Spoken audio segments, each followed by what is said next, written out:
So again, I'm Jessica Hilley, the Assistant Director for Education at the Kinsey Institute, and I'm really excited to introduce this panel. We've talked a lot about the sort of the history of Kinsey and the really foundational seminal works in the field. But one of the things that I think is so great about the Kinsey Institute is that we continue to train researchers who then go out into the world, or some of us refuse to leave, and Justin is just stuck with us forever, and do really, really interesting research. So this panel will be talking about their research as affiliated with the Kinsey Institute. So first up is Alexa Marcotte, who is a senior research associate at the Kinsey Institute. Her work focuses on sex tech and consent in the digital age. Olivia Adams is a doctoral candidate in the Department of Gender Studies and a graduate researcher at the Kinsey Institute. She researches experiences of vulvovaginal pain. Sherry Blumenstock is a postdoctoral research fellow at the Kinsey Institute. Her work focuses on sexual aspects of relationship and well-being. Maggie Bennett Brown is an assistant professor of communication studies at Texas Tech and a former postdoctoral fellow here at Kinsey. She explores mental and physical health effects of affection in intimate relationships. And Simon Dubé is a postdoctoral research fellow at Kinsey. His work considers issues of sex and robotics and sex in space. So we'll begin with Alexa Marcotte. Please hold questions. We will take questions for everyone at the end if we have time, but we'll just go through each of the presentations. Thank you. Hi, everyone. So as Jess said, I'm Alexa Marcotte, and my research focuses primarily on how people use technology to facilitate their sexual, romantic, and intimate lives. So for today's presentation, I'm sort of doing a quick, I know all of these are quick, but a quick overview of 3 different projects that my colleagues and I have done recently to give you an idea of the type of work that we do in our lab as it specifically relates to sex tech. So as I'm sure most of you in this room know, sex tech is very simply technology that's used for sexual purposes. So it runs the gamut in terms of expense, accessibility, how established it is, how long it's been around. So it includes things like AI sex robots, artificially intelligent sex robots, who can talk, and Simon knows way more about sex robots than I do, and things like teledildonics, which are internet devices that allow for people to have sex far apart. They're sex toys that can be controlled remotely. Things like VR porn, online pornography, camming sites, things like OnlyFans or Live Jasmine or Chatterbait, and also things just like sexting, so really mundane sex tech activities all fall under this umbrella of sex tech. So again, I'm going to look at 3 studies where we've looked at some facet of sex tech, some type of sex tech, and how people use sex tech in their sexual and romantic lives. So the first one is a study on demographic use. So this one we looked at who uses sex tech and what forms of sex tech do people use. So very basic, who is using this, what are they using, and what are we finding? So here in the study we had over 7,500 participants for ages from 18 to 65. We examined gender, sexual orientation, race, relationship status, as well as religiosity and income level. And we were really interested to see specifically who uses what type, and especially when it comes to emerging forms of sex tech, so these ones that are not as common, things like sex robots, things like teledildonics, or even virtual reality porn, things that are sort of newer, emerging, or more expensive. So here's what we found. So people, of course, could respond to more than one of these, but we were just interested in seeing who is using what. So as you can see here, the top one at 50% is watching online pornography. So this is a really established, very easily accessible form of sex tech, and so people are going to be using this more. Sexting, again, very accessible, well-established, people are using it more. Things like teledildonics, which are not super well known about, I think, and also expensive, and you have to be relatively adept at using technology to make them work, are not used as often. We also have things here like watching virtual reality pornography and sex messaging with AI or chatbots, which is accessible, but not that many people know about them, or maybe not that many people prefer to use them. So in general, participants who were younger, were men, had higher income, and were sexual minorities, were more likely to engage with all those different forms of sex tech. Younger makes sense because younger people are more likely to adopt new technologies. higher income, some of these things are really expensive. Some of these findings are things that we would expect. One of the findings, at least I was sort of surprised by, was that religious individuals were more likely to engage with emerging forms of sex tech, possibly because it provides a safe space for them to explore sexuality in a way that doesn't sort of counter their sexual preferences and sexual morals. So some key takeaways from this study: engagement with sex tech is incredibly common, but emerging forms of sex tech are slower to adapt. People are slower to adopt these emerging forms. Lower engagement may be in part related to financial constraints. Some of these things, particularly things like sex robots, are wildly expensive, and so you're not going to be able to find people readily willing to participate in a study who use them across the board. But what our research here does suggest is that the sexual landscape has dramatically changed, and that as technology improves and increases, more and more people start to use them. So sex tech is something that doesn't sort of exist over here. It's increasingly becoming part of our sexual and romantic lives. Okay, so study number 2. This is a different survey study. We had 8,000 participants, and here we were interested in, among people that use sex tech, if people experiencing higher anxiety, depression, and loneliness were more likely to engage with sex tech. And especially here, we were interested in whether interfacing with sex tech, so specifically with cam models. So in cam sites, you're talking to another person. There's the barrier of the technology, there's the barrier of a computer or a cell phone or what have you, but there's still, you're interfacing with another human. And so whether that helps alleviate symptoms of depression, anxiety, and loneliness. So our primary finding was that people with higher depression and anxiety were in fact more likely to engage with sex tech. This finding did not hold true for loneliness, but it did for depression and anxiety. And the findings suggest, somewhat simply, that people with mental health struggles may be drawn to spaces like these, to sex tech, to camming sites and that sort of thing, as a way of self-soothing or alleviating experiences of depression and anxiety in a particular moment. And what I hope people take away from this research, what I think is impactful about this research in particular, is that because mental health struggles are incredibly common, it's important to recognize how diverse self-care strategies can be. Sex tech is about sex, to be sure. These sites and spaces are about sex.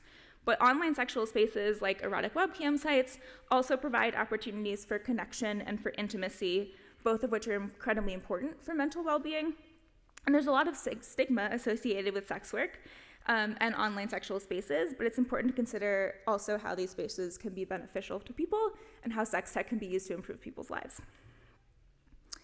And then sort of the converse of beneficial sex tech, we have another study that I did on unsolicited genital images from men. And so this is also called dick pics, right? So what is it to send a dick pic? And so in this particular study, we had 2,300 participants, and I examined unsolicited sexting, so getting a dick pic that you did not ask to receive. And I was especially interested in men's and women's reactions to receiving these. So what we found was, so this is asked to everyone, have you ever sent someone a dick pic? Yes, 32%. So that's a huge percentage of a relatively large sample have sent a dick pic. This question was only asked to men. And then, why did you send one? Why were people sending them? One, because I was asked for one, which would suggest that it's a solicited or reciprocal dick pic. The other person sent one first to turn the other person on, to flirt, to get the other person to send one back, to indicate my interest in sex, or to increase my chances of sex. So either it was a reciprocal thing, or you were trying to communicate in one way or another that you were interested in sex, or trying to get somebody to send a similar image back. So what we found was that 80% of men, and this is gay and bisexual men in this particular question, 80% of gay and bisexual men and 50% of women have received a dick pic. Of these, 90% had received an unsolicited dick pic. So you can see that this is something that's happening really commonly. And this is sort of the crux of the study that I was interested in, is how would you feel if you received a dick pic that you did not ask for? And so women here in green and men are in blue. And so you can see for the first 3, grossed out, disrespected, and violated are women's top 3 responses to receiving an unsolicited dick pic. For men, curious, aroused, and flattered. Again, this is gay and bisexual men. And so their responses are neutral to positive. Women's are almost all negative. And so while we might assume that sending unsolicited images is a bad thing and always harmful, and it often is, the responses can differ a lot based on the audience and based on expectations of how you're supposed to respond to sexual images according to like normative gender codes. And the primary takeaway from this study for me is that consent and communication matter. Don't send unsolicited images, at least have a conversation about it. Think about the fact that you're sending them doesn't always equate to somebody else receiving them in the same sort of effective tone. So I know that's a lot of information really fast, but I just want to take a second to thank all my co-authors on these papers. I work with an amazing team of people, and I would not be able to do this research without them. So thank you.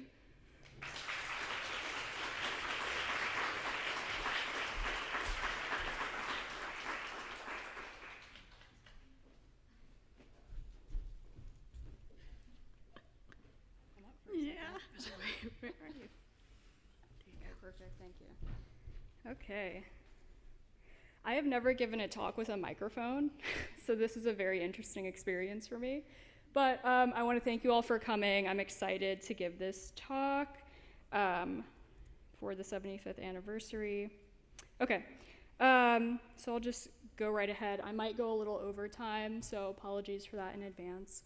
But just to introduce myself a little bit more, I'm Olivia Adams. I'm a PhD candidate here at IU in gender studies, and I've worked as an RA at the Kinsey Institute as well as in the School of Nursing. So I like including this slide because a lot of people ask me why I conduct this research, and it's because I was diagnosed with one of the conditions that I'm going to be talking about in 2014 when I was in college and had absolutely no intention of studying this area at that time. But my experiences in the healthcare system trying to seek treatment really helped to guide me to where I am today. So I'm also an open book when it comes to my own experience, so I am happy to answer questions on that end. Okay, so just a quick overview of what I'll be discussing today. First, I always like to start with a little bit of nomenclature so that we're all kind of on the same page in terms of what terminology I'm using. Then I'm going to talk about 2 studies that I've conducted recently, and then take a little bit of time to talk about additional kind of future research that I'm also working on now. Okay. So I really like to start with this quote, which is from a 2019 qualitative article focused on cisgender women experiencing chronic vulvar pain. So I'll go ahead and read the quote. It says, "Nearly all the participants described a variety of psychological consequences which they associated with the process of journeying through the healthcare system, including isolation, panic, depression, anxiety, low self-esteem, hopelessness, rage, fear, and humiliation. Despite recognizing the psychological triggers and consequences of living with vulvodynia, which is chronic vulvar pain, the women described feeling angry at suggestions that the pain was all in my head or mind." So if any of you study chronic pain or experience chronic pain yourself, you're probably familiar with this narrative that patients are frequently told that their pain is not real, that it's all in their head, and have a difficult time actually getting a diagnosis, even among those who seek treatment, which in this population is only about 50% of people who have chronic vulvovaginal pain actually seek treatment. And I think this is a really important quote because it sums up some of the larger debates that have been going on for decades about kind of the biopsychosocial characteristics of this kind of pain. And I especially like this quote because it zeroes in on not just kind of the psychological concerns that patients may be bringing into their pain, but specifically how the healthcare system itself, how patients are identifying journeying through the healthcare system as a kind of source for these feelings of, again, isolation, panic, anxiety, rage, etc. So it's something that I like to keep in mind with my research, which is focused a lot on patient experiences and patient perspectives. Okay, So terminology, I typically use the term chronic vulvovaginal pain, which is bolded here, to describe an umbrella term of conditions. I'm sure that y'all have heard of some of these conditions before. We have things like genitopelvic penetrative pain disorder, vaginismus, which was removed from the DSM with the DSM-5, vulvodynia, provoked vestibulodynia, etc. So when I use the term chronic vulvovaginal pain, I'm basically referring, again, to an umbrella group of these conditions. Vulvodynia, which is the most common of these conditions, has a fairly high prevalence of 7 to 8% in the United States. And just quickly, the reason why I use the term chronic vulvovaginal pain as opposed to sexual pain conditions, which is another common term that you'll see in the research literature, is because I like to focus on the presenting symptom of the condition, as opposed to one context in which these problems create problems for the people experiencing them. So there was a very spirited debate in the late 90s and 2000s about this issue of should we define these conditions through the presenting symptom of pain or through an action that aggravates it, which is kind of that sexual pain descriptor term. Okay. So moving on to my studies. This first study was conducted in 2020. It was kind of a really broad study about people's experiences with chronic vulvovaginal pain. In this study, we included anyone who experienced any kind of vulvovaginal pain within the last 3 months, but I think 60 or 70% of the sample said that they had that pain chronically, and around that percentage also said that they had already received a formal diagnosis of one of the conditions that I just talked about. Generally speaking, with this study, I wanted to learn about people's experiences, again, in sexual contexts, but also in non-sexual contexts. So we asked about literally how the pain feels for our participants, the severity, what descriptor terms people kind of endorsed when describing their pain, as well as their experiences with things like pelvic exam and pap smear. Because for me, a lot of the current research focuses on sexual contexts, but I'm interested in these non-sexual contexts and kind of the question of, if you're dealing with a chronic pain, vulvovaginal pain condition, what does that mean for your access to something like a routine pelvic exam or pap smear? We also asked about the journey to diagnosis, condom use, things like that. I cannot talk about everything in this study because we had almost 100 items, but I'm just going to talk briefly here about the terminology that people use to describe their pain. So I wanted to focus on this because there is a 2015 study about white women and black women. It's one of the few studies that focuses on like a more racially diverse sample. But it looked at how black women and white women with chronic vulvar pain describe their pain.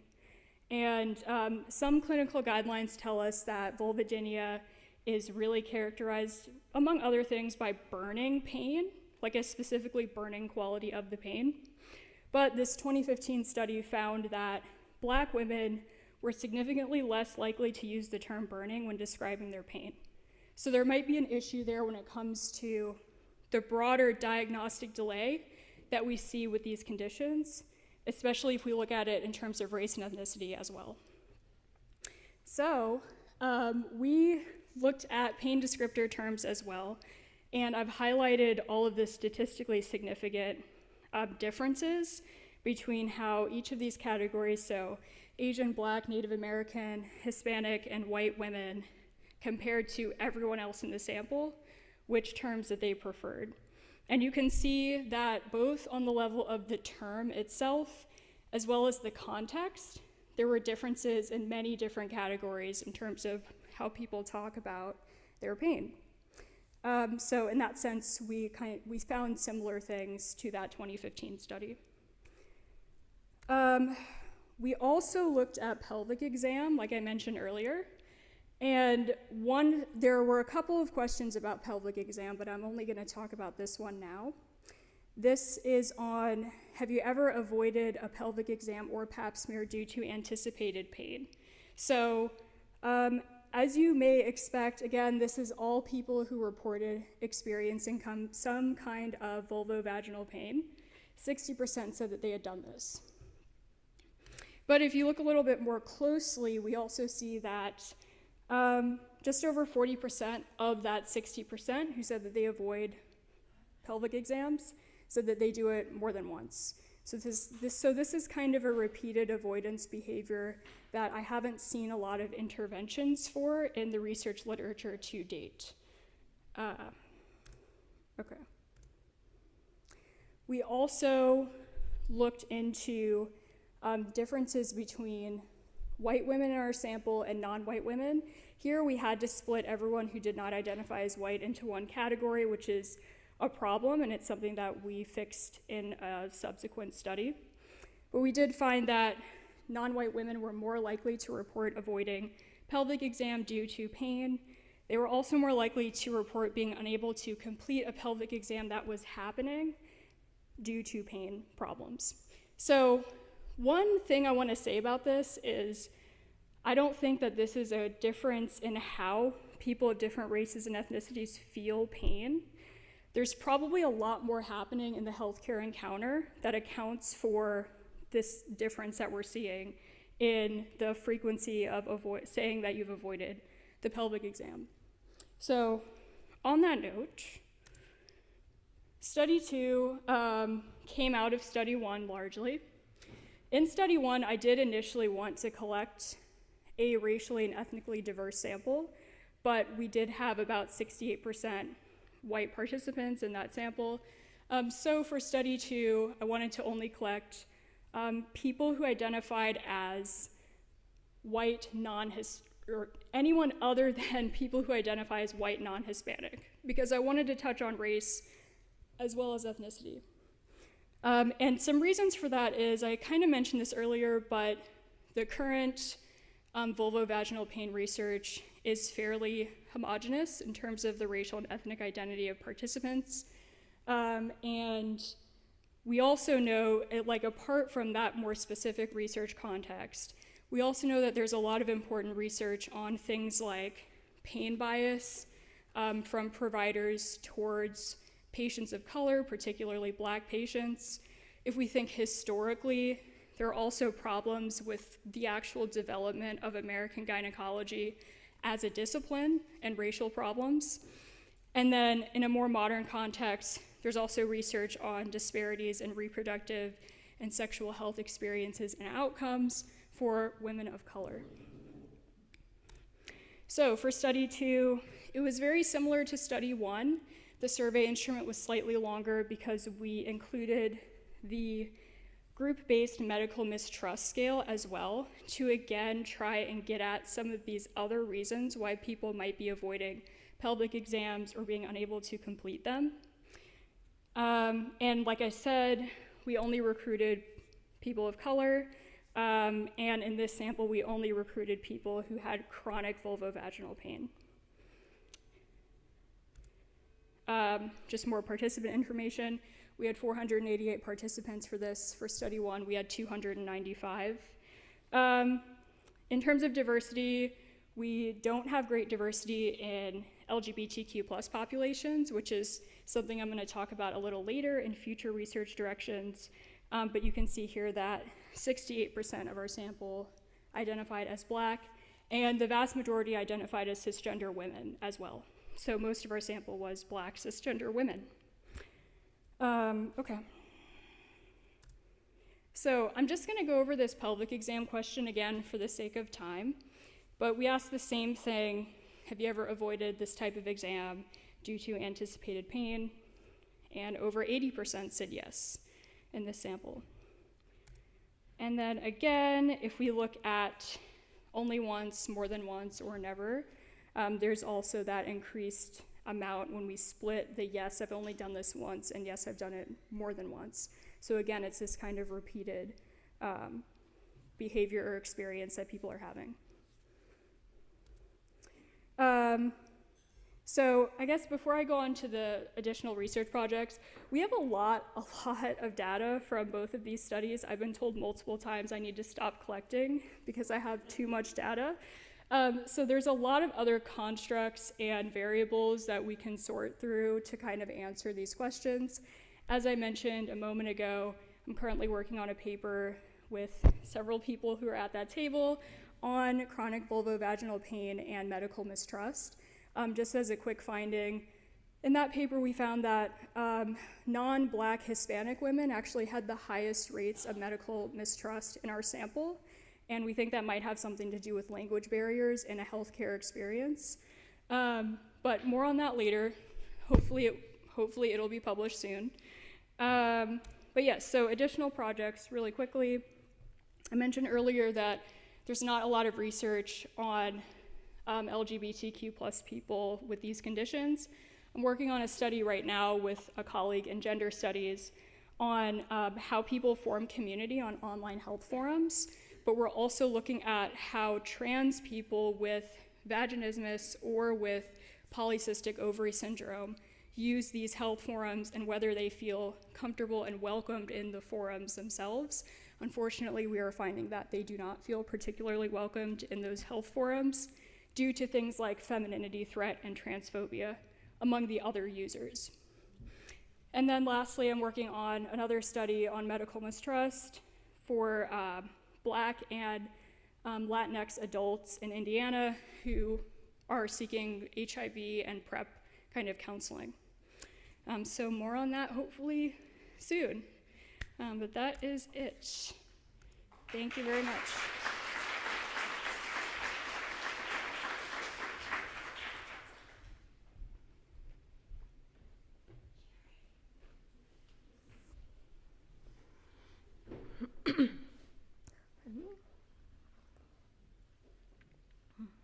Okay, hi everyone, my name is Sherry. I'm going to talk to you about some of the recent work that I've done and then current and future work that's ongoing.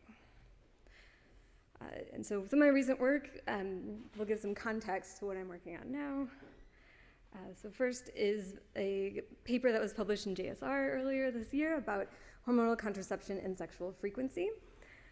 So the premise of this was, given the negative sexual side effects that we know about from hormonal contraception, does this translate to decreased intercourse frequency after initiating a hormonal method? And the data was drawn from the RDSL study, Relationship Dynamics and Social Life, which you heard about earlier from Dr. Jennifer Barber. And this included weekly surveys among 992 women for over 2.5 years. And what we found was that the weekly probability of intercourse increased sharply within the first month of hormonal contraception initiation, stayed high for several months, then began to slowly decline, yet still remained above that of non-use. And when separated by method type, there's similar trajectories found for the pill, the ring, the IUD, and implant, for those three following the initial increase, and then there were steeper declines in intercourse frequency for the injectable or the shot, and that eventually dropped below pre-initiation levels. Apologize for that. So the findings signify overall the immediate influence of reduced pregnancy fears in facilitating sexual intercourse among young women. And this may decline as HT use continues long term. Okay, and then another study that was published was also in JSR earlier this year, had to do with expectations and desire. So this was based on the premise of expectation value theory of behavioral motivation. So motivation for any behavior is going to be highest when valued outcomes are considered really likely. Applied to sex, sexual desire will be highest when you expect sex to confer outcomes that you want. And specifically for this study, I looked at orgasm, non-orgasmic sexual pleasure, and emotional intimacy, which are generally considered really highly valued outcomes from sex. I had two aims. So first was to document what young adults' expectations actually are when it comes to sex with a romantic partner, and if there are any gender differences. And then to assess the causal role of expectations on sexual desire for a romantic partner. I recruited 2 samples, one from one college campus and then one from MTurk, which are very common in psychological studies currently. So here's the main findings. So men and women had similarly high expectations of non-orgasmic sexual pleasure and of emotional closeness. There were some differences, but overall, pretty high expectations for this.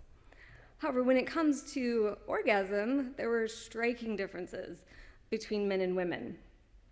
So women had significantly lower expectations of experiencing orgasm, and this was specifically for sex with a romantic partner.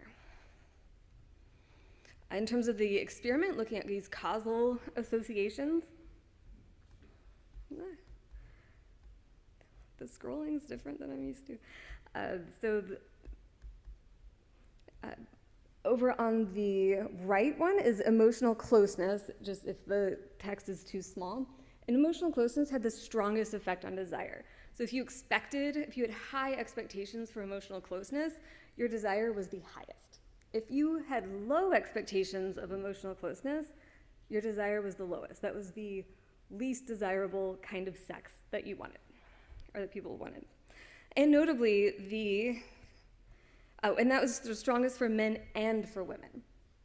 And then for orgasm, it was strong, but relatively weak compared to the other ones, but notably it was equally strong for men and women. So in conclusion, expectations play a powerful role in stimulating or stifling sexual desire, with emotional intimacy playing a particularly powerful role.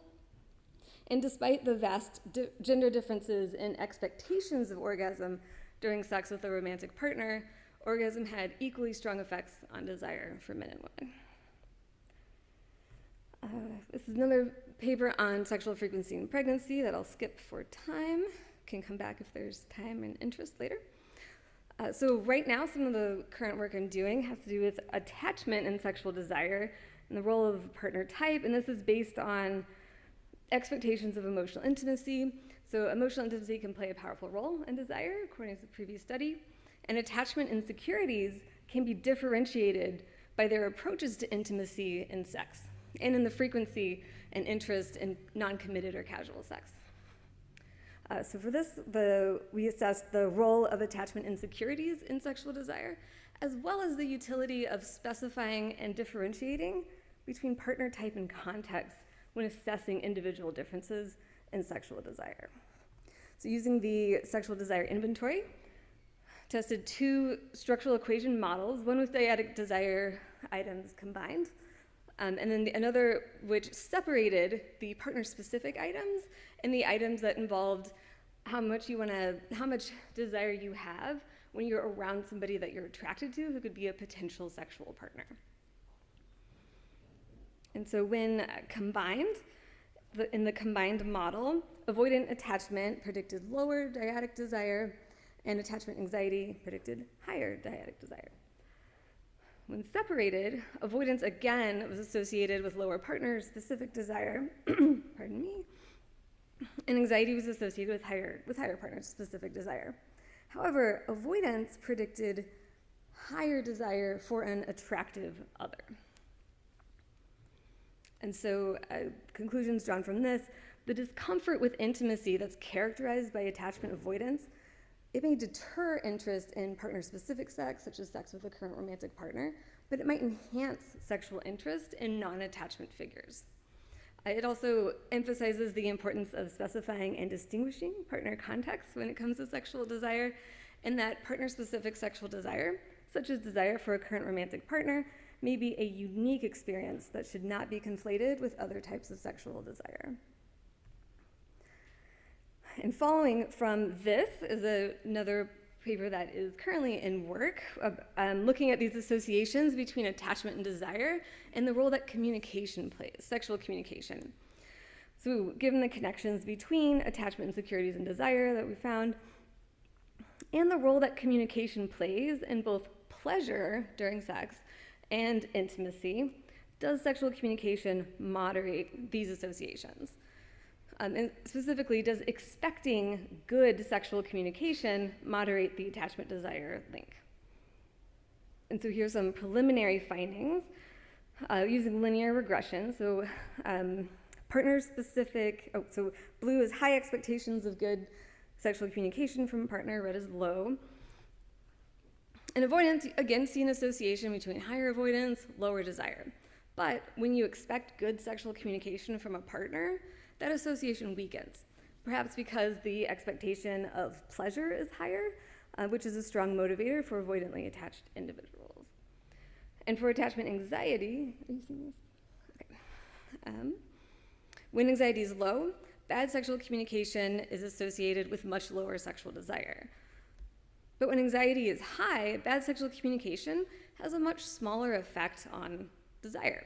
So desire is pretty high regardless of how the communication is going, which suggests sex is playing a different role, perhaps, or that the motivations behind having sex for those with anxious attachment may be a little bit different, which we know they're more likely to use sex as a barometer for the relationship or as a way to seek reassurance. Yep, so this is a paper that was accepted for presentation at Quad-S this coming November, looking at how our experiences of pleasure relate to desire and whether the expectations of pleasure mediate this association. So pleasure is a key motivation for engaging in sexual activity, shock, and expectations of pleasure during sex have been shown to influence desire. Moreover, pleasure, so does the expectation of pleasure, specifically the expectation of orgasm, does that explain this association? And does this depend on how the orgasm is achieved?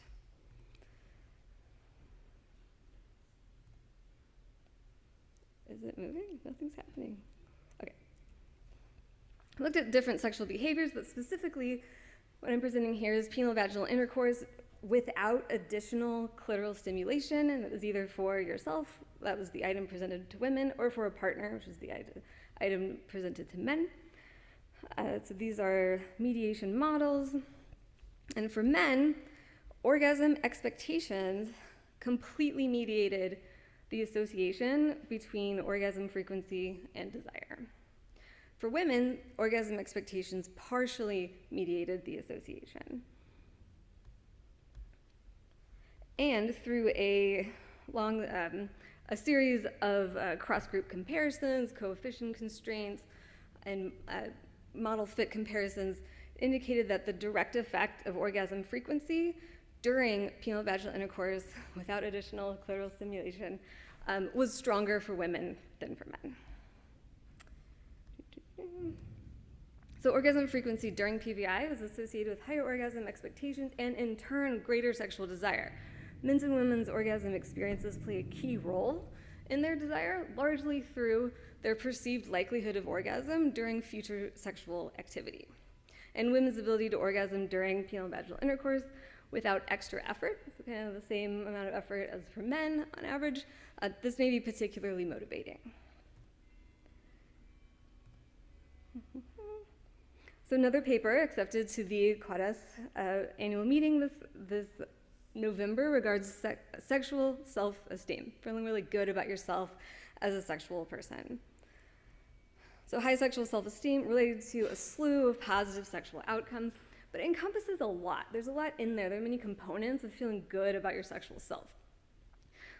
We wanted to look at what specific role does feeling good about your genitals and feeling good about your body, what roles do these play in your ability to have an orgasm? And are there gender differences, and does difference by sexual behavior matter? So we looked at a few different sexual behaviors. Ultimately, so this is hierarchical regression. Step 1, overall sexual self-esteem associated with higher orgasm frequency. Great.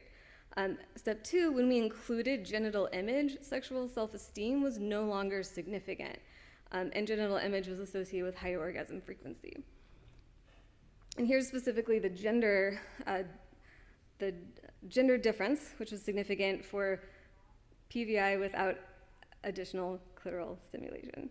If anyone has a way of saying penile vaginal intercourse without additional clitoral stimulation that's like less clunky, please let me know. I've been thinking about it a lot. For men, it didn't really make a difference in their orgasm frequency during intercourse. But for women, feeling more positively about your genitals was associated with higher frequency of orgasm. So in the connections between sexual self-esteem and sexual outcomes, the findings suggest that genital image specifically plays a very unique role in your ability to, or at least in your frequency of orgasm.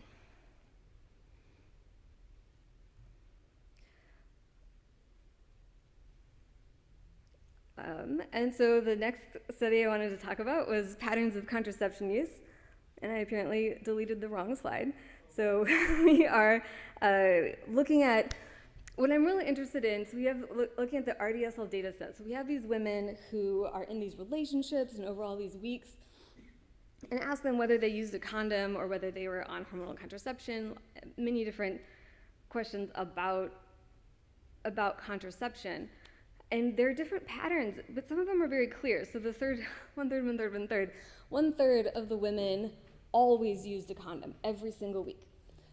Every single week they had sexual intercourse. Another third never used a condom any week when they had sexual intercourse. And then another third varied in between. It was mostly about half, or on average 50%. 50% of the week. So what I'm curious is what predicts membership in these different categories. We looked at a little bit on expectations and expected control. So how, if you wanted your partner to wear a condom, how likely would it be that he would wear a condom? This is specifically for penile vaginal intercourse. So we asked him, so we're still figuring out exactly what the story is behind this. The expectations are really interesting, and I don't have all the exact details on here, but given the talk that the condom use research team gave the other day, if any of you would like to potentially jump on board this and help us out, we'd love to have you, with or without trips to Hawaii, doesn't matter. Yeah, I would love to talk about this more. It's something that's fascinating to me, that there are these specific differences. Like women, a huge proportion, no change.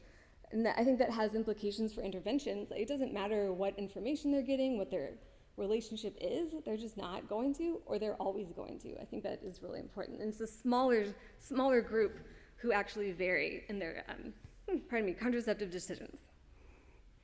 One moment.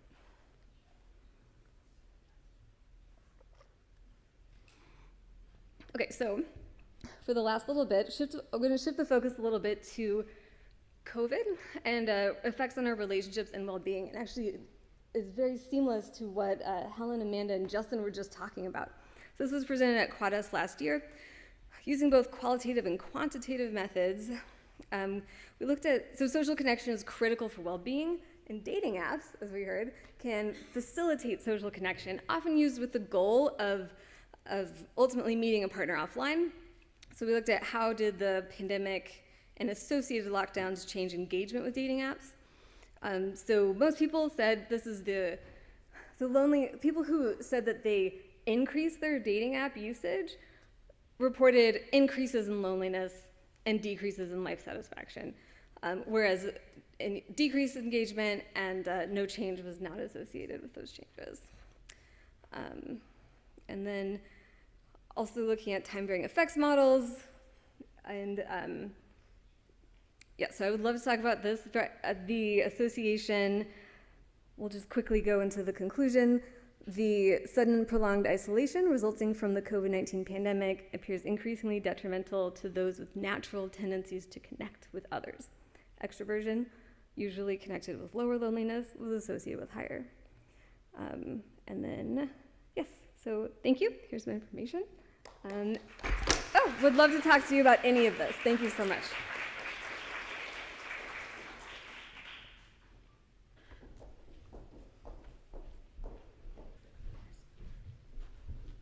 Hi, good afternoon. My name is Dr. Maggie Bennett Brown, and I previously was a postdoc at the Kinsey Institute, but because they did their job so well, I'm now a tenure-track faculty at Texas Tech University.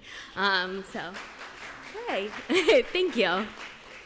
So, of course, I have to thank everyone at Kinsey for their amazing support throughout my whole journey, specifically Justin, and of course, Amanda Gesselman, for their continued love and support, even though I'm no longer physically here, but still part of the team. So thank you so much. So today I'm going to talk a little bit about some of my publications that I had while at Kinsey. So it was a very fruitful year for us, so that was really exciting.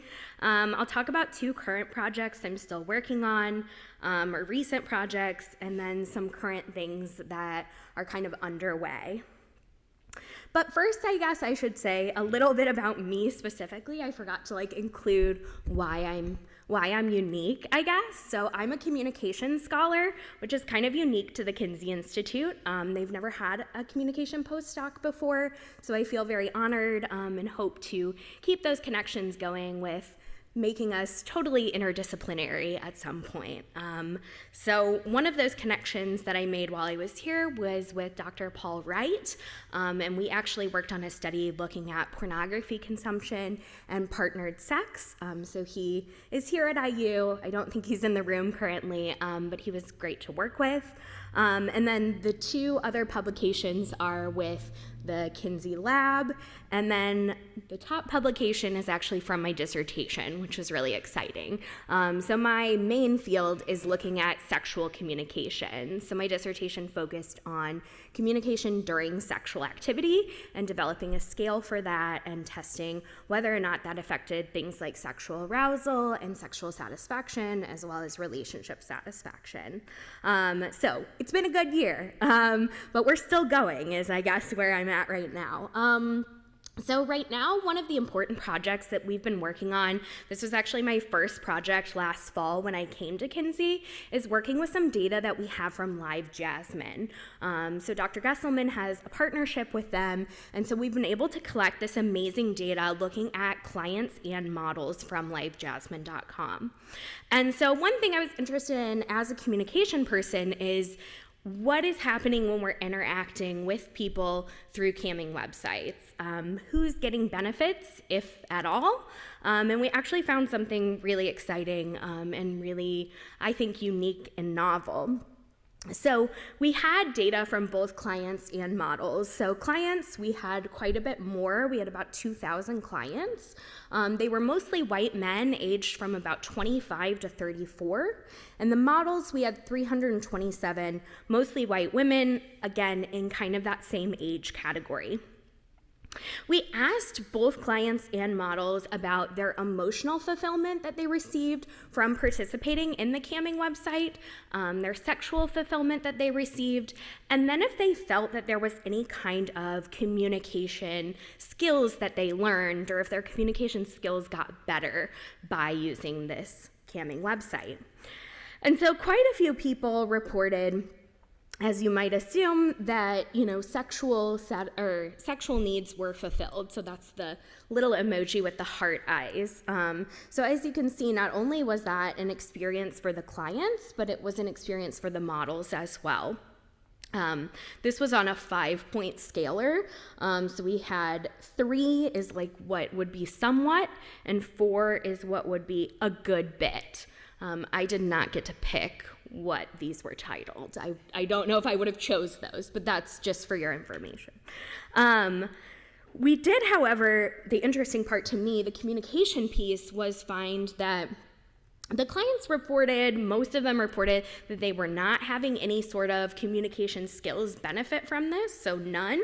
But then the next largest category, about 18%, said that they had somewhat positive experience on their real life communication skills from camming with models. The models actually experienced a lot of, or thought they experienced a lot of positive impact on their communication skills. So they reported 41% as very positive impact on their communication skills. So 2 things we were interested in this study is looking at if more emotional fulfillment meant better communication skills, and then if more sexual fulfillment meant that they were having better communication skills. And both of these hypotheses were supported for both the clients and the models, which again is really exciting. I've not seen any data looking at impact on communication skills from camming and how need fulfillment might impact communication skills, specifically looking at this like mediated communication. So this is a really exciting study that is currently under review, fingers crossed for us, but something that we hope to continue with in the future, looking at different populations specifically that may use these camming sites. Next is a study that is in collaboration with the School of Nursing here at IU. And one thing that we were looking at is looking at to develop some sort of intervention for people with epilepsy, and how relational factors may impact patient and symptom management. So this study is really looking at constructive communication. So these are questions about what type of communication you use when you have a conflict with your partner. So if you use really impactful, constructive relational communication, obviously that tends to have better outcomes overall with your relationship satisfaction and things like that. But we wanted to see if that had any impact on things like patient activation, which again is very important within this field. That means that the patient feels like they can manage their symptoms and that they can manage their epilepsy in this case. And we also wanted to look at seizure severity. So again, epilepsy tends to be relevant to seizure disorders, right? So that's something kind of we were interested in, is how many symptoms are they experiencing, and when they're experiencing these symptoms, how severe are they? So we have a fairly small population. This was kind of, I would deem it as more of a pilot study, and we hope to go further with it in the future. But we had 89 participants that were all in romantic relationships. They all identified as being diagnosed with epilepsy and being on medication for epilepsy as well. They were mostly heterosexual and mostly white, and the mean age was about 32, but we had people ranging from age 20 to 53, so a decent range in there. So we looked at constructive communication related to seizure severity first. So we saw that that was indeed a significant finding. So we saw that the more likely people were to use these constructive communication strategies within their relationship, actually the less severe their seizure symptoms were. Which is like a pretty extraordinary finding. I'm not gonna, sugarcoat it. We have 89 people, right? But again, a pilot study and kind of an exciting finding for us as a team. We also saw that these constructive communication strategies also had higher patient activation. So if they had these better conversations with their partners, they felt that they were more able to manage their disease and their epilepsy. We also looked at relationship satisfaction as well as playing a role in this, and we saw that more satisfaction reported from these couples also led to less severe seizure symptoms. In turn, we also saw that same pattern for patient activation. So again, this is, a small study and definitely a pilot study that we'd like to continue on with, but really kind of cool findings and exciting findings, especially for me from a communication perspective, that it can have that intensive of an impact on more of like your physical health and things within the medical area. Some current projects, these are pretty underway at this point, I guess. So one project that we're working on currently is with emoji use and emotional intelligence. So looking at emotional intelligence and avoidant attachment and how that might predict emoji use within interpersonal relationships. So that's kind of been an interesting project to work on, since I view emojis from a communication perspective, whereas everybody else is like, oh, I didn't see it that way. So that's kind of been an interesting project to jump onto and kind of give my interpretation as a communication scholar. A project that we will be presenting at QuadS this year as well is looking at personality traits in sexual comfortability. So looking at predictors of sexual self-esteem. So what kind of predicts what makes people comfortable within a sexual situation, what kind of personality traits or demographic traits might make somebody more or less comfortable. And then lastly is a study about loneliness in singles, which again, I feel like is very relevant to today and to the talks that have been given today about singlehood. But I felt this was really important, especially after COVID and knowing a lot of single people in my life that felt particularly lonely during the pandemic and felt like they didn't have a partner to, maybe shelter in place with. So this was an interesting study that I had an idea about, and looking at how things like negative attitudes towards being single might impact this as well. So, in society, they're always like, you should be with a partner. That's the only way to be happy, right? And so how that might have impacts on people's loneliness. I also was interested in whether or not that might impact how long people were single for. So if there was more negative attitudes within people in your family or within people in society around you, might you just be like, fine, I'll date someone, because of that impact. So this is kind of an ongoing study that we've been interested in, and I just feel like I keep kind of adding things to it. So there was that, and then we also had a measure of physical attractiveness and how attractive you thought you were, if that impacted how long you stayed single. So if you thought you were hot, were you more likely to be like, I need to be in a relationship because I'm hot, or not? So basically that's kind of an ongoing thing that we keep kind of toying around with, but hopefully that'll be coming up in the next couple of months. So thank you so much for listening today, and I look forward to any questions when it's Q&A time. Thanks.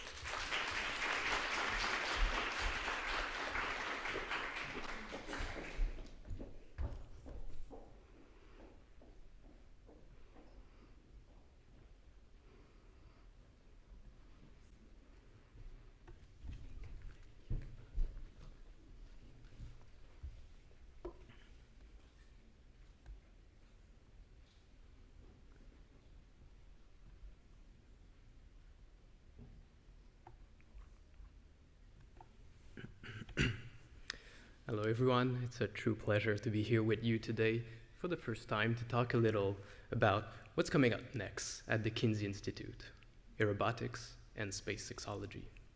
So, technological advances are giving rise to augmented, virtual, and embodied artificial erotic agents, or what we call erobots, such as virtual partners, erotic chatbots, and of course, the famous sex robots.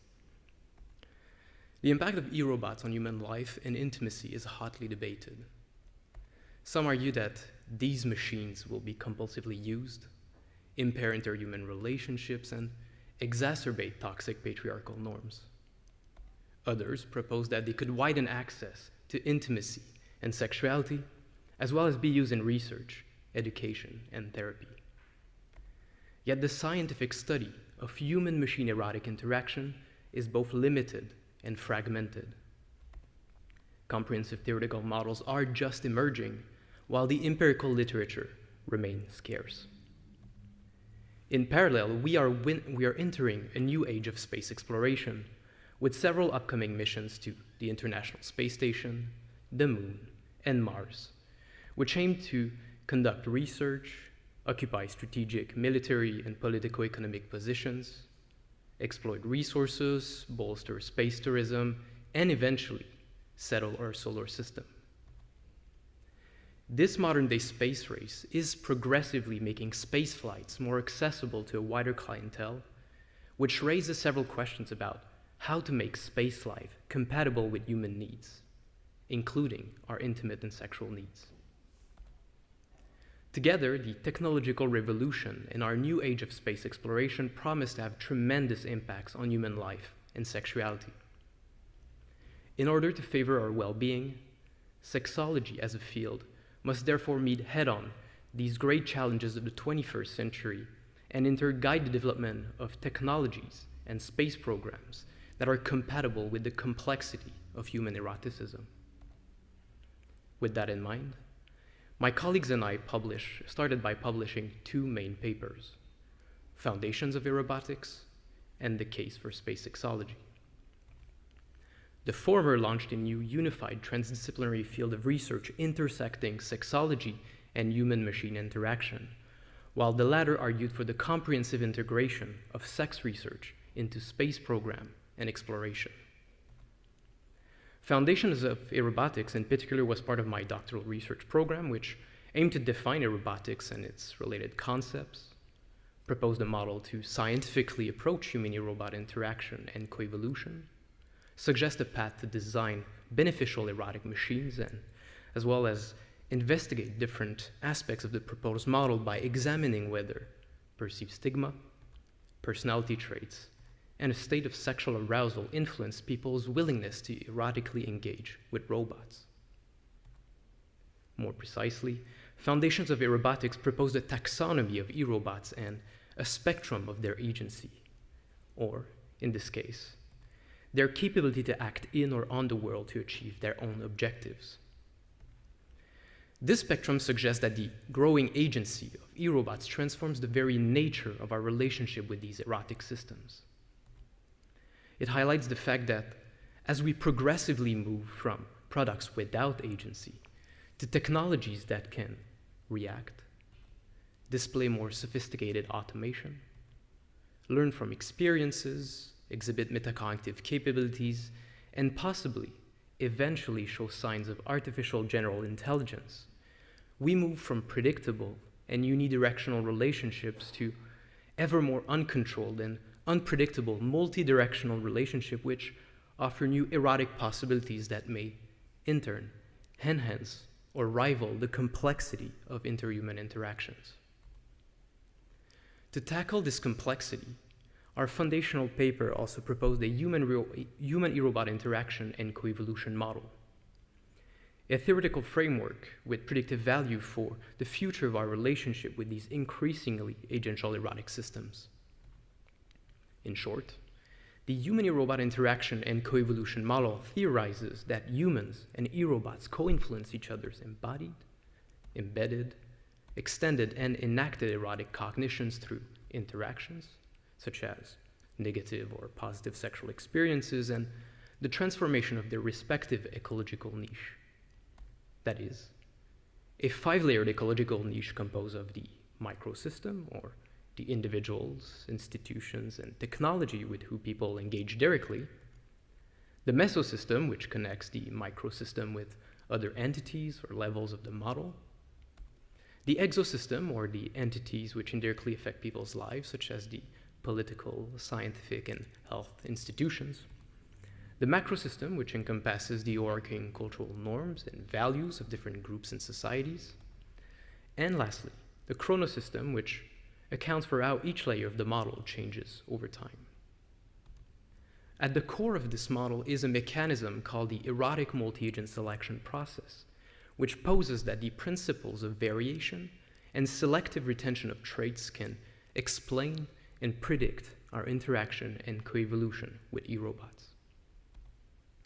Now, to begin testing this model, our previous work focused on sex robots, or any artificial entity that is used for sexual purposes, which present a humanoid form, can display some human-like movements or behaviors, and possesses some degree of artificial intelligence. Our empirical work showed that in a world where the use of erotic technologies is still stigmatized, erotophilic sexual sensation seekers may be more likely to engage erotically with robots, especially if they're cis men in a state of sexual arousal. In light of our model, this may in turn affect the way we interact and co-evolve with aerobots, as companies adapt to sociocultural context and try to develop increasingly agential erotic systems that meet this initial demand, or are gradually capable of learning and autonomously reinforcing forms, personality, and behavioral patterns that meet this demand for profit.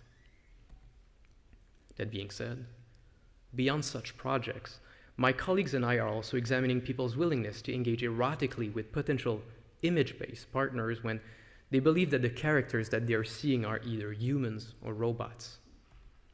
We're also exploring the intersections between human-like robots, our sexual fantasies and behaviors, and we are currently developing and testing VR environments and exposure-based therapy for sexual anxiety and dysfunctions. It is this desire to conduct more applied, clinically oriented research that brought me to the Kinsey Institute for a CIHR-funded postdoctoral fellowship with the amazing doctors Justin Garcia and Amanda Geshelman.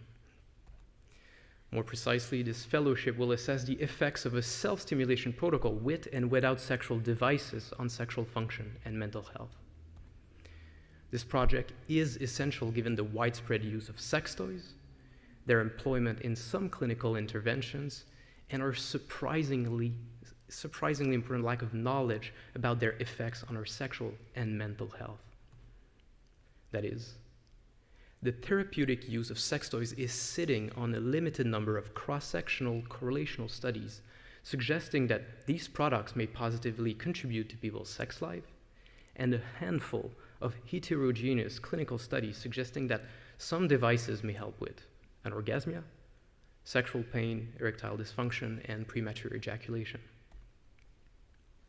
The general argument is that sex toys have the potential to relieve stress, induce states of well-being, and enhance sexual functioning by heightening arousal, lubrication, tissue relaxation, orgasm pleasure, and genital sensations and blood flow.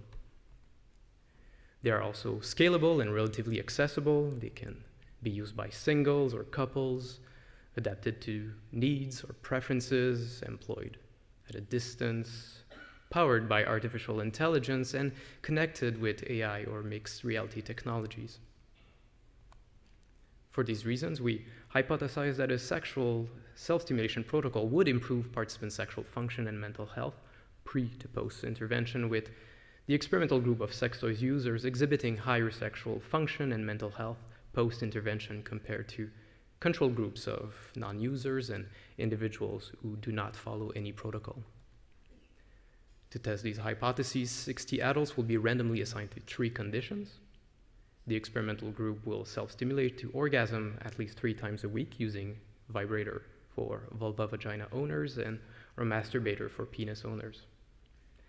The first control group will follow the same protocol but without sex toys, while the second control group won't follow any protocol. Participants will watch a 10-minute sex ed video teaching them about safe sexual practices and the proper use and maintenance of their sex toys.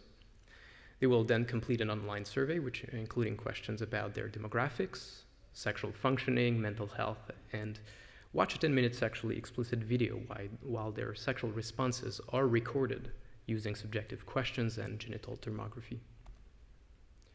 This process will be reiterated every 2 weeks for 6 weeks, with follow-ups at 3 and 6 months, and participants' sexual behaviors and well-being will be tracked using a standardized daily diary. In the end, participants will be compensated with $300, and as a bonus, will get to keep the sex toys. Together, the findings of this study will provide knowledge about the effects of sex toys on our sexual and mental health. This knowledge may in turn form the basis for future standardized treatment protocols that employ such devices in therapy. It may also constitute preliminary grounds for their clinical applications with other aerobotic technologies and their potential use in long-term space or analog context. In that regard, a second main objective of my fellowship is to get space sexology from theory to practice. To that end, we've started to build a network of stellar collaborators currently composed of my co-authors on the case for space sexology, Maria Santaguida, Dr. Devang Thiel, and Dr. Judith Lapierre, professor at Laval University and ex-CSA analog astronauts, as well as Dr. Justin Lehmiller, who you all know, Dr. Alex Leyendecker, a US Air Force pilot and astrosexology expert, Dr. Egbert Edelbrock, CEO of Spaceborne United, and the one and only Dr. Shania Pandya, who is, among many other titles, a physician, space medicine expert, and CSA astronaut candidate. The main goal of this crew is simple: make research on space sexology happen. To do so, we are building partnerships with stakeholders in sex research and the space sector. We're also progressively developing a roadmap of priority-based biopsychosocial studies that need to be conducted in the coming years. These projects will include series of literature and archival reviews, in-depth interviews with space and analog astronauts, and whenever possible, experiments in simulated analog and space contexts. These experiments will explore the intimate relationship and sexual health of astronauts and crews at baseline, during training, as well as during and following a mission. Ultimately, it is our hope that this comprehensive research program will allow a better understanding of human eroticism in space and analog contexts, along with its manifestations and influences on physical and mental well-being, crew performance, and mission success. But of course, to make all of this happen, the name of the game in the coming years will be collaboration. Only together can we face the great intimate and sexual challenges both posed by space and technology. This is why I believe that the Kinsey Institute must now become a world leader in aerobatics and space sexology. On that note, I'd like to thank my collaborators, funding sources, and of course, all of you for listening. Thank you.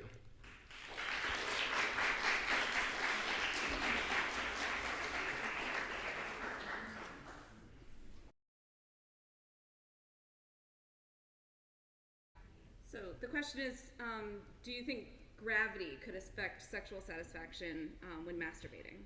Yeah, absolutely. I mean, I think there's definitely masturbation is actually one of the easiest, probably sexual practices that we could attempt in space, especially solitary masturbation. But we already know that microgravity or total weightlessness can change blood flow. It tends to distribute differently throughout the body. So that could have an effect, but we've actually recommended that one of the first few studies that could be done to study sexual responses in space or analog contexts, or to even try to allow astronauts and people who go in long-term missions to have sexual activities would be masturbation. I think we have already some evidence, very preliminary, usually indirect through people who've kind of agreed to talk to us informally, that their sexual responses is not completely dampened by the effects of microgravity or total weightlessness, and that they could probably be able to masturbate. But it's a very harsh life up there. It's very intense also to get launched into space and live there in remote social contexts for long periods of time. It's very stressful. There's not a lot of room for privacy sometimes, but people have said that they were able to have erections or feel horny in space, so I think solitary masturbation is possible.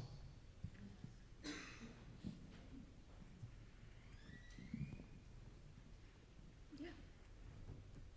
Well, I haven't read anything about people masturbating in space. Why is that? Many different reasons. The three that I will name is taboo, the inherent conservatism of NASA and other space agencies, and that conservatism is not just because of the people who are leading some of these organizations and think that NASA shouldn't have anything to do with sex. It's also part of this larger idea of how these space missions are funded. It's part of this phenomenon that taxpayers, especially in the American public, and the private sector, they don't want to see their money go into any sex-related phenomena. So for plenty of reasons related to hygiene, privacy, as well as the inherent conservatism, the name right now, the modus operandi of the space organization is that astronauts and people living in space should not engage in any form of sexual activities, including aboard the International Space Station. The International Space Station is a laboratory, it's a work environment, so they treat that accordingly as a place where even if you live there for long periods of time, you should not engage in any sexual behaviors. Do you think people have obeyed those rules? I have to say that I don't know. I don't know. People keep asking whether people that had sex or masturbated in space. For sure, they had sexual responses in space, including erections, being horny, or such things. But it is. I say no all the time, but I'm just waiting for someone to actually prove me wrong or tell me that that happened. I do know that some stuff are happening in analog context, in simulated environments. So I don't know, in International Space Station, when people spend 6 months up there, sometimes I find it hard to believe that nothing has happened yet, but for now, the official word is no.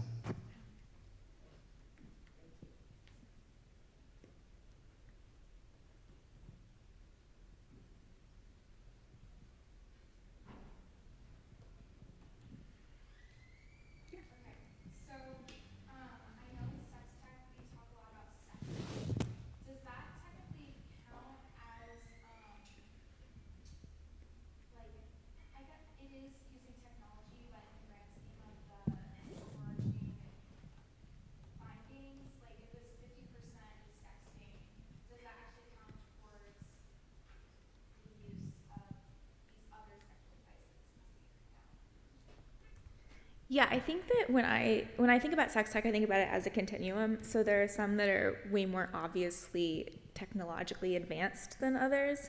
But with, it's hard not to have my slides in front of me, but with that 50% number of people who have engaged in sexting, they can also have engaged in those other activities, so they could choose as many as they wanted to. So I think that sexting is just incredibly common. We probably don't think about it as sex tech because it just seems like such a mundane activity and it doesn't feel like we're engaging in some sort of novel technology. But I would still put it under the header of sexual technology, of sex tech. I think with most things, I don't think that, for example, internet porn is necessarily that functionally different than like magazine porn, and so I'm less interested in the technology as a sort of marker of something new that's happening and more just in how people are using these particular things in the current moment. I'm really interested in learning more about what interventions are coming up when it comes to chronic vulval vaginal pain, especially if there's a lot of issues with medical mistrust. Are there interventions that are being developed outside of clinical spaces? So the biggest intervention that I know of is a patient-led advocacy group that has a wonderful name. It's called Tight-Lipped. And it started as a podcast, I believe, that just focused on various sexual health topics. They had a great episode, for example, about endometriosis and how historically endometriosis was understood as something that only educated white women who had been destroyed by civilization could have. And there was a black gynecologist in Chicago who really challenged that issue. He worked mostly on the south side of Chicago, which is predominantly black. Anyway, they're great, and they've expanded to just a larger presence. They have a zine now where they had so many contributors, mostly people who experience chronic vulvovaginal pain contribute to it. They're doing webinars, and I think they even have a study out now about experiences. So they're the best intervention group that I know of right now. There's also some Instagram accounts focused on pelvic floor health that talk a lot about these conditions as well. One of them is called the Pelvic Dance Floor Party. So there's a lot of movement happening in these social media spaces. But I can also tell you that in the kind of anecdotal conversations I've had with providers, there's still a lot, and medical students, there's still a pretty wide gap in simply training of how to diagnose and then eventually treat these conditions, both within gynecology, general medical school, and in physical therapy as well. So yeah, social media groups are doing a lot, but there's still some issues in medical education itself.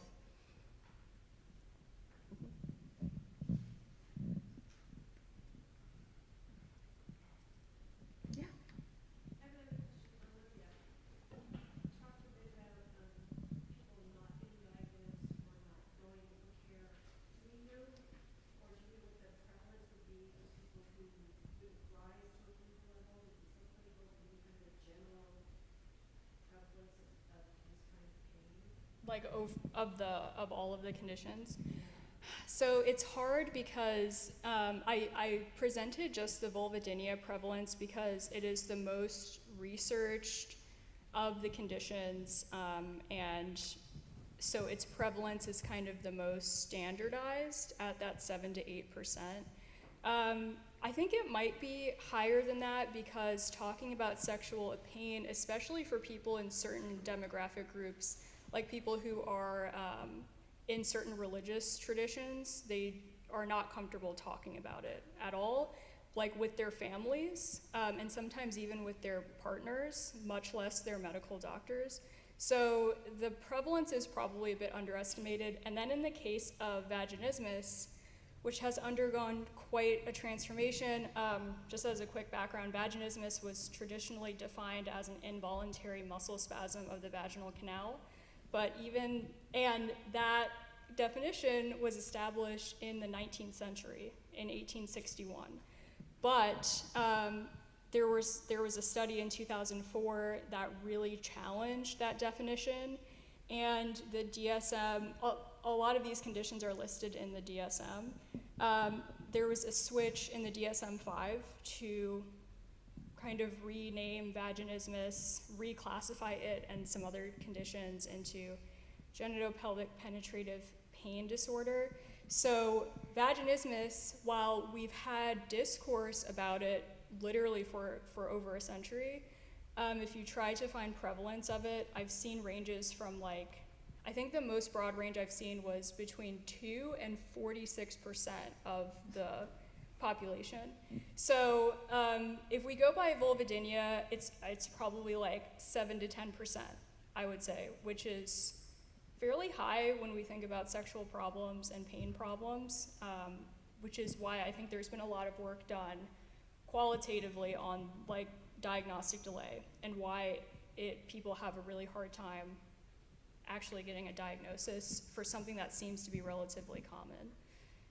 Last thing, I think there's a statistic from the American College of Obstetrics and Gynecology that across the lifetime, women in the United States, something like 75% of women in the United States are expected to have a sexual pain problem at some point in their life. Not necessarily chronic, but some kind of sexual pain. So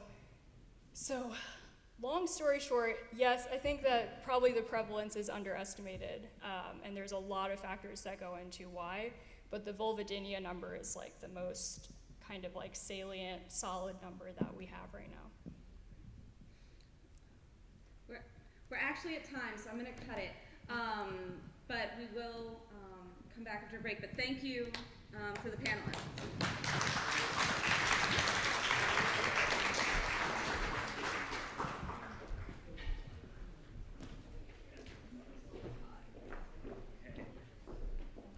Thank you, everyone. Thank you, Jessica. Thanks to our panel.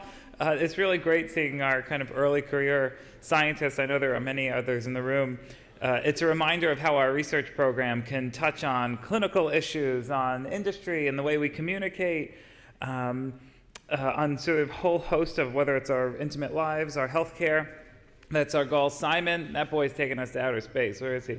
So I think just thinking about all these implications. So I want to thank all of you for being a part of this really wonderful last day and a half. I know we had a long day today and people need coffee and other beverages of your choice. But we'll reconvene, and the same as yesterday, we'll be back in this room at 6:30 for dinner. I do have a special announcement I'll make at 6:30. about something else that's going to be happening today. So we'll be back here at 6:30, and part of that is also for our 2020 Alfred C. Kinsey Distinguished Researcher Award with Bill Fisher. So I'll see you back at 6:30. For those that aren't joining for dinner, thank you for being a part of this with us and being a part of the Kinsey community. See you soon.